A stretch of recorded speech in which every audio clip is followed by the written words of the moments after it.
Hello everyone and welcome back to the channel. आप सबका channel पर बहुत बहुत स्वागत है। मित्रों, हम लोगों ने सीए इंटरमीडिएट के आपका जो पेपर नंबर 5 है जिसका नाम है ऑडिटिंग एंड एथिक्स, उसकी रिवीजन शुरू की है and this is the ultimate batch for revision of auditing and ethics. आपके ये जो रिवीजन वीडियोस हैं ये आपको एप्लीकेबल होने वाले हैं for May 2025 exams and onwards. हम स्टडी मटेरियल कौन सा यूज़ कर रहे हैं? हमारे प्यारे प्यारे इंस्टीट्यूट ने जो स्टडी मटेरियल इशू किया है वही स्टडी मटेरियल हम यूज़ कर रहे हैं।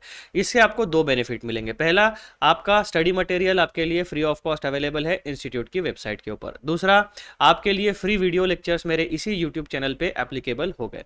तो एक स्टूडेंट के जो दो इश्यूज होते हैं, स्टडी मटेरियल कौन सा रेफर करूं या फिर वीडियो लेक्चर्स कौन से रेफर करूं, तो दोनों प्रॉब्लम्स का सॉल्यूशन मैंने आपको यहाँ पर प्रोवाइड कर दिया। स्टडी मटेरियल इंस्टीट्यूट का यूज़ करो free of cost, video lectures मेरे यूज़ करो फ्री ऑफ कॉस्ट। इसमें आपके सारे के सारे टॉपिक्स का रिवीजन होने वाला है and that's why we call this an ultimate revision batch.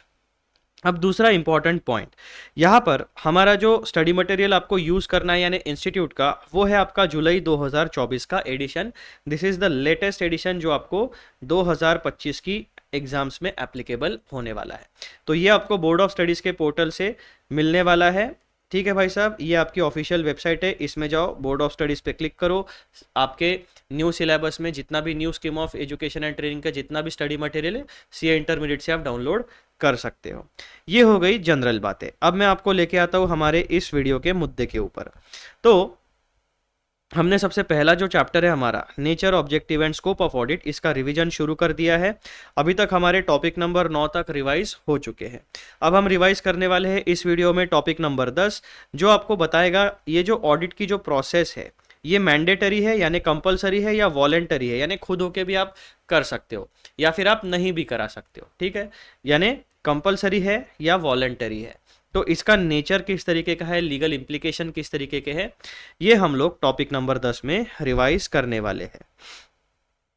Topic number 10 आपको पेज नंबर 1.18 के ऊपर मिलने वाला है और एकदम प्यारा सा छोटा सा टॉपिक है, 2 या 3 पैराग्राफ का। आ जाओ पढ़ते हैं। ऑडिट मैंडेटरी और वॉलेंटरी यानी कंपलसरीली करना पड़ेगा या खुद होके आप करा भी सकते हो या फिर नहीं भी करा सकते हो। It is not necessary that audit is always legally mandatory, यानी पहले ही लाइन में उन्होंने बता दिया कि भाई साहब हर एंटिटी के लिए ऑडिट मैंडेटरी नहीं होता। It is not necessary that audit is always legally mandatory. There are entities like companies who are compulsorily required to get their accounts audited under law.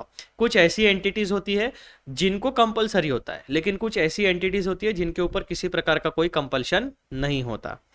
It is not necessary that audit is always legally mandatory, but there are certain entities like companies governed by the Companies Act 2013 who are compulsorily required to get their accounts audited under law, यानी उन्हें statutory audit compulsorily करना पड़ेगा।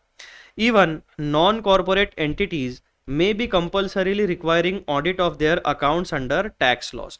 ये जितने भी trust होती है, NGOs होती है, जो नॉन प्रॉफिट एंटिटीज होती है जिन्हें इनकम टैक्स के बेनिफिट्स मिलते हैं या फिर किसी भी प्रकार के कोई टैक्सेशन के बेनिफिट्स मिलते हैं या फिर कोई सब्सिडीज मिलती है या फिर गवर्नमेंट से कोई फाइनेंशियल असिस्टेंस मिलता है, कोई स्कीम के अंडर उन्हें बेनिफिट मिलता है फाइनेंशियल, तो ऐसी एंटिटीज को कंपलसरीली ऑडिट कराना होता है। अगर आपको कोई बेनिफिट नहीं लेना है, आप अपने पैसों से खर्चा करके काम करा रहे हो, तो भाई साहब इन जनरल आपको कोई हिसाब नहीं पूछेगा। लेकिन अगर आप पब्लिक के फंड्स यूज़ करोगे, किसी और व्यक्ति का पैसा यूज़ करोगे, किसी बैंकिंग कंपनी का पैसा यूज़ करोगे, तो फिर कंपलसरीली आपको ऑडिट कराना पड़ेगा।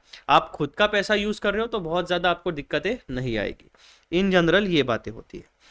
Even non-corporate entities may be compulsorily requiring audit of their accounts under tax laws. For example, in India, every person is required to get accounts audited if turnover crosses certain threshold limit under income tax law. तो ये जो turnover होता है, basically क्या कह रहे हैं ये लोग, अलग अलग स्टैट्यूट में कोई एक इवेंट होता है, अगर उस इवेंट को, जैसे टैक्सेशन की हम बात करें तो हम टैक्सेबल इवेंट कहते हैं।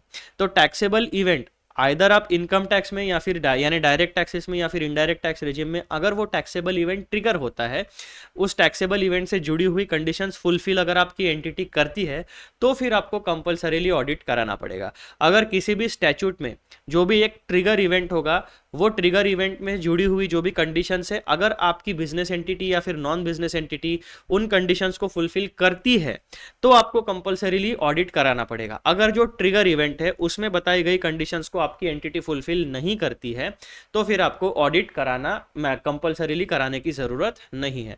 तो everything depends on the trigger event mentioned in the specific statute. जैसे कंपनी एक्ट में लिखा हुआ है कि जो भी कंपनी एक्ट 2013 के अंडर रजिस्टर करेगी उसे मैंडेटरीली ऑडिटेड अकाउंट अपने फाइनेंशियल अकाउंट्स का ऑडिट कराना पड़ेगा। फिर आपका रेवेन्यू 0 हो या फिर आपका रेवेन्यू 1 लाख रुपए हो या फिर आपका रेवेन्यू 10 करोड़ रुपए हो, वो मायने नहीं रखता। आपने कंपनी बनाई है, कॉर्पोरेट नेचर आपने एक्सेप्ट किया है, तो आपको वो स्टैट्यूट के अंदर जो भी बातें बताई गई है वो फॉलो करनी पड़ेगी। तो सब कुछ डिपेंड करता है ट्रिगर इवेंट के ऊपर। ठीक है, तो पहले पैराग्राफ में आपको सारी चीजें उन्होंने प्रॉपरली बता दी है कि ऑडिट मैंडेटरी है या वॉलंटरी है, दोनों बातें बता दी है। दूसरा पैराग्राफ क्या कहता है? It is also possible that some entities like schools may be required to get their accounts audited for the purpose of obtaining grant or assistance from the government। अब यहाँ पर आपको एक एग्जाम्पल दिया गया है एजुकेशनल इंस्टीट्यूशन का, यानी स्कूल्स का। तो एजुकेशनल इंस्टीट्यूशंस क्या करती है, बहुत सारी जो गवर्नमेंट होती है यानी आपकी सेंट्रल गवर्नमेंट या फिर स्टेट गवर्नमेंट, वो एजुकेशन को प्रमोट करने के लिए स्कूल्स या एजुकेशनल इंस्टीट्यूशंस को ग्रांट या फाइनेंशियल असिस्टेंस प्रोवाइड करती है। तो अगर आपकी एंटिटी कोई एजुकेशनल इंस्टीट्यूशन है और उसे गवर्नमेंट का कोई ग्रांट या असिस्टेंट चाहिए तो भाई साहब गवर्नमेंट ये कह सकती है कि आपको अपने ऑडिटेड फाइनेंशियल स्टेटमेंट्स पहले सबमिट करने पड़ेंगे। तो कंडीशन अगर आपको कोई फुलफिल आपको अगर कोई बेनिफिट चाहिए तो वो स्पेसिफिक स्टैट्यूट या फिर वो अथॉरिटी आपको बोल सकती है अकाउंट्स ऑडिट करा के लाओ, तो ऐसे केसेस में आपको ऑडिट कराना पड़ेगा। फिर तीसरा मुद्दा क्या कहता है? Audit is not always mandatory, यानी हर बार ऑडिट मैंडेटरी होगा ऐसा नहीं है। Many entities may gate their accounts audited voluntarily because of the benefits from the process of audit. Many such concerns have their internal rules requiring audit due to advantages flowing from an audit। तो यहाँ पर जो हमारा सवाल था कि audit mandatory यानी compulsory है या फिर वॉलेंटरी है, तो हमारे इकोनॉमी में कुछ कंडीशंस ऐसी है, कुछ सिनेरियोज ऐसे हैं जहाँ पर आपको कंपलसरीली ऑडिट कराना पड़ेगा और कुछ सिनेरियोज ऐसे हैं जहाँ पर कंपलसरी ऑडिट नहीं है, आप अपने मन से वॉलेंटरी ऑडिट करा सकते हो ताकि ऑडिट की प्रोसेस से जो बेनिफिट्स फ्लो होते हैं वो बेनिफिट्स आपको मिले। ये हमारी टोटल सिनेरियो आता है इस टॉपिक नंबर 10 में। बस इससे ज़्यादा और कोई बात यहाँ पर नहीं है। यहाँ पर आपको पूरा ये जो सवाल है इस सवाल का आंसर आपको पहले पैराग्राफ में दिया है। फिर दूसरे पैराग्राफ में आपको एक स्कूल का एग्जाम्पल देके बताया गया कि भाई साहब अगर आपको कोई ग्रांट या असिस्टेंस चाहिए, कोई बेनिफिट चाहिए तो वो स्पेसिफिक अथॉरिटी आपको बोल सकती है ऑडिटेड फाइनेंशियल स्टेटमेंट्स लाओ, तो ऐसे केस में आपको ऑडिट कराना पड़ेगा। फिर कंक्लूजन क्या कहते हैं वो लोग कि भाई साहब ऑडिट हर बार मैंडेटरी नहीं होता, ठीक है, कभी मैंडेटरी होता है कभी मैंडेटरी नहीं होता है, लेकिन बहुत सारी एंटिटीज ऐसी होती है जो उनका फाइनेंशियल स्टेटमेंट ऑडिट करा लेती है ताकि ऑडिट की जो प्रोसेस है उसमें से ये 7 बेनिफिट्स जो जनरेट होने वाले हैं उन बेनिफिट्स का फायदा उनकी एंटिटी को भी मिले। इस तरीके से पूरा का पूरा सिनेरियो हमारा ऑडिट मैंडेटरी और वॉलंटरी वाले केस में होता है।